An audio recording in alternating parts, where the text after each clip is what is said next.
Bueno, pues yo voy a presentar la RAM en los sistemas informáticos. Me disculpo de antemano porque hice la presentación un poco técnica, la verdad.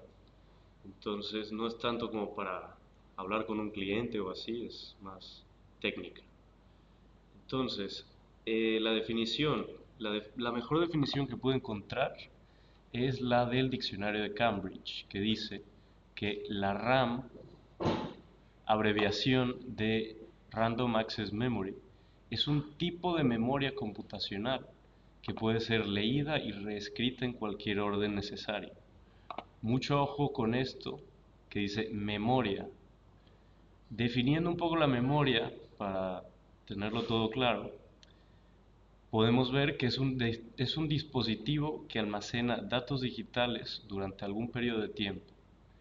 Bajo esta definición podríamos englobar la RAM, la ROM, que es memoria que únicamente puede ser leída, la caché, que ya hablaré de esto más adelante, y bajo esta misma definición, aunque coloquialmente nos refiramos al SSD y el HDD como almacenamiento, técnicamente es memoria, y el buffer también por la misma definición, aunque no se traten así, lo son. La RAM es lo que, si el CPU fuera un carpintero, la RAM sería el taller. La RAM es donde el CPU ejecuta todos los programas y está desarrollando todos sus procesos. Si faltara RAM, la CPU tiene que acceder directamente al almacenamiento, sea disco duro magnético o SSD, pero lo tiene que hacer utilizando memoria virtual. En muchas particiones de Linux esto se llama swap y bueno, finalmente esto no conviene, no sirve para mucho porque es muy lenta y también se degrada bastante el rendimiento. Entonces, teniendo en cuenta la memoria, la definición de memoria que mencioné aquí arriba, podemos ver la jerarquía de la memoria. Primero que nada, esto se aprovecha del principio de cercanía de referencias, lo que quiere decir que necesita las cosas que más vaya a utilizar, las tiene que tener más cerca en cuanto a distancia y en cuanto a tiempo, para poder accederlo de manera rápida y estar trabajando ahí sin tanta latencia. Como podemos ver, mientras mayor sea la velocidad, menor es la capacidad. Arriba de la pirámide tenemos los registros del procesador. Son unos registros, una serie de instrucciones que tiene la CPU que no pueden ser editados y simplemente le dice cómo tiene que funcionar. Abajo tenemos la memoria caché, que es la que está en los tres niveles que ya hemos visto en clase, que están directamente pegados al lado de la CPU, de los núcleos lógicos y aritméticos, y afuera de la CPU tendríamos la memoria RAM. Más abajo, con mucha mayor capacidad, pero menor velocidad, está el disco duro y copias de seguridad, ya sea en la nube o en otro disco duro. Como podemos ver, mientras mayor sea la velocidad, mayor es el coste por bit. Y mientras mayor sea la capacidad, también mayor es el coste por bit. Entonces, no podemos tener más velocidad con más capacidad. Tenemos que priorizar una o la otra. Aquí está un poco mejor explicado. Lo que vemos aquí arriba de la pirámide son los registros del CPU y el caché, los tres niveles. Esto está dentro del el zócalo de la CPU. Ya afuera, pero con acceso directo todavía a la CPU, tenemos lo que es la memoria principal, o sea, la RAM. Se le suele conocer así como memoria principal. Como podemos ver, es RAM física o si esta faltara sería RAM, digo, memoria virtual. Pero todo esto son áreas de acceso temporales. Fuera de eso, ya tenemos el almacenamiento de todo el sistema, no solo de la CPU, que sería, por ejemplo, la ROM o la BIOS, los drives, internet y SSDs y demás. Hasta abajo tenemos los inputs, que sea un mouse, un teclado, lo que sea. De este lado podemos ver también más o menos cuáles son las capacidades y los tiempos de acceso. No son como tal uno a uno, pero es un estimado para que nos hagamos una idea de cómo funciona. Hasta arriba de todo están los registros que se manejan por el compilador binario y abajo de eso tenemos inmediatamente la caché. Están a muy pocos ciclos del reloj, con también poca capacidad. Y saliendo fuera del zócalo de la CPU está la memoria principal, que es la RAM, más o menos a unos 200 ciclos, a un máximo, bueno, un aproximado de 10, 20 gigas. Esta es la magnitud, sería. Ahora, definiendo un poco acerca de la RAM, sabemos que es memoria volátil. Entonces, a toda la memoria del sistema la podremos clasificar en dos partes, la memoria volátil y la no volátil. La volátil no conserva datos al apagarse. La volátil sí, es permanente. La volátil almacena de manera temporal, ya lo dije. Y algunos ejemplos de esto es la RAM, la caché, y aunque no sea como tal parte de una memoria formal, el buffer, bajo la definición de almacenar datos temporalmente, podría ser, tendría que ser. Y la memoria no volátil, pues lo demás, el almacenamiento y la ROM. Ahora, hay dos tipos de RAM. La RAM estática es la que se maneja en el caché. Se dice que es estática porque no necesita un refresco constante, pero sí que necesita, pero también es volátil. Es decir, si se va la corriente, se pierde la información. No necesita estar activándose a cada rato, pero sí que es volátil. La dinámica, la DRAM, es la que está fuera del CPU, es la que nosotros ya conocemos. Esta sí necesita un refresco constante. La memoria estática tiene una muy baja capacidad de bits, pero con una velocidad muy alta y poca latencia. La dinámica, una más grande densidad de bits, menor velocidad y mayor latencia. Las celdas de la memoria estática se conocen como celdas biestables o flip-flop. Aquí abajo está una imagen donde se puede ver una celda de memoria de RAM estática. Parece un poco complicado y la verdad es que lo es, esto ya es electrónica. Pero simplemente hay que tomar en cuenta que cada uno de estos es un transistor, son 6 transistores en total. Son dos líneas que intersectan con otra más, y para que se active, para que se almacene aquí un bit, tienen que en realidad estar pasando corriente por 3 cables, mientras que esto de acá en esta otra imagen es un módulo completo. Cada una de estas son celdas de memoria. Es mucho más sencilla, mucho más fácil de producir.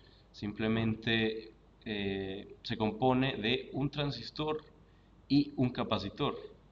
También en la estática tiene un capacitor. Es mucho más barata, es mucho más sencilla, se puede almacenar más bits y también es más probable que falle. Entonces, como ya estoy hablando de temas más eléctricos y así, hay que saber que el transistor es la unidad fundamental o la unidad más pequeña de todos los circuitos eléctricos modernos. Bueno, al menos los que están dedicados a la computación. Fue desarrollada por primera vez en 1947 en los Bell Labs, esto es de AT&T, y principalmente son de un transistor de campo eléctrico. Actualmente se utiliza el MOSFET, que es un transistor de campo eléctrico que utiliza un semiconductor de un óxido de metal. Todos hemos escuchado este término de semiconductores. Esta es la carrera actual por la humanidad, para salvar a la humanidad. La historia de la RAM. Primero existió algo que se llamaba tubo de Williams, que era un tubo de rayos catódicos, me parece, donde se almacenaban los bits como cargas electroestáticas, aunque realmente era muy voluminoso, era poco fiable y caro de producir, la verdad. Entonces no servía para mucho. Está muy reducido el uso de este tipo de RAM, del tubo de Williams. Luego surgieron los núcleos magnéticos, que ya empezaron a ser más baratos de producir que el tubo de Williams y eran un poco más estables. Creería yo que esto de aquí es el predecesor de los discos duros magnéticos, solo que estos eran volátiles. Y por ahí de los años 60 más o menos empezaron a salir los semiconductores. Se desarrolló por primera vez el transistor a base de un semiconductor de óxido de un metal y se comenzaron a masificar. Entonces, al principio a este no le fue muy bien, a la RAM a base de semiconductores no le fue muy bien, porque ya los núcleos magnéticos estaban bien establecidos y eran mucho más baratos. Pero con los años y con la masificación de los transistores, se fueron adaptando en la industria. Ahora sí, ya hablé de la SRAM y de la DRAM. Ahora, a nosotros lo que nos interesa realmente es la DRAM. Es la, la barrita esta de memoria que tenemos ahí por todo el taller. Primero, la DRAM tenía un reloj interno, por lo que era asíncrona al CPU. Y esto funcionaba bastante bien porque no dependías tanto de la potencia que tuviera el CPU. Estaba un poco más libre. Pero ya después, cuando se fueron mejorando la potencia por núcleo de los CPUs y se fue aumentando la litografía de los transistores y todo, eh, surgió la necesidad de que la DRAM estuviera sincronizada con el reloj de la CPU. Entonces, por primera vez Samsung fue el que desarrolló el primer chip de SDRAM. Esto fue a finales de los 90, creo que por el 98, 97.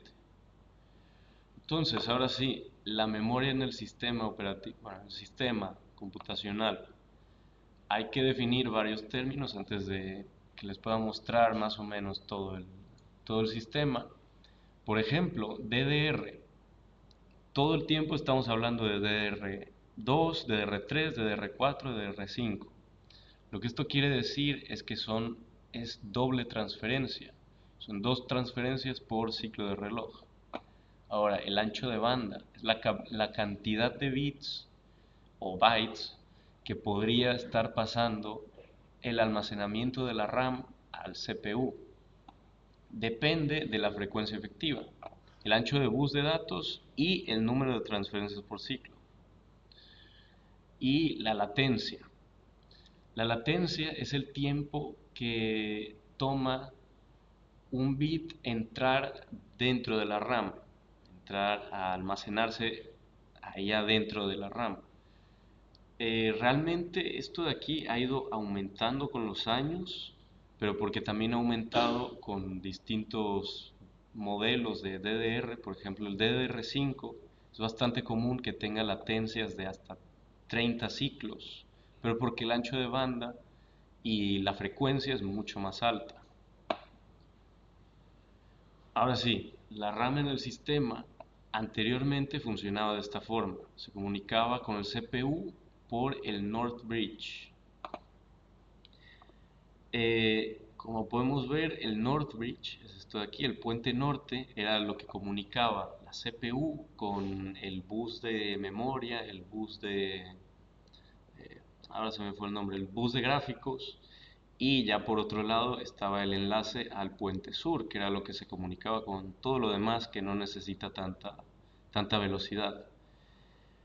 Em, Como podemos ver, cada uno tenía distintas velocidades, distintos anchos de banda, y esto pues era algo que se podía refinar. Actualmente ya está más refinado. Y así es como se encuentra el sistema de, bueno, la conexión del CPU con la RAM actualmente. Como podemos ver, este es el bus de direcciones, que es unidireccional, es decir, del CPU a la RAM. Este de aquí, el bus de direcciones, le otorga una dirección específica a la RAM lo junta con con sus módulos o su manera en la que opere, y bajo el bus de datos es que se están hablando, digamos, le está pasando lo que significa lo que representa una dirección que le haya dado la CPU y lo que contenga en esa dirección. No sé si me explico, es un poco complicado de entender esto.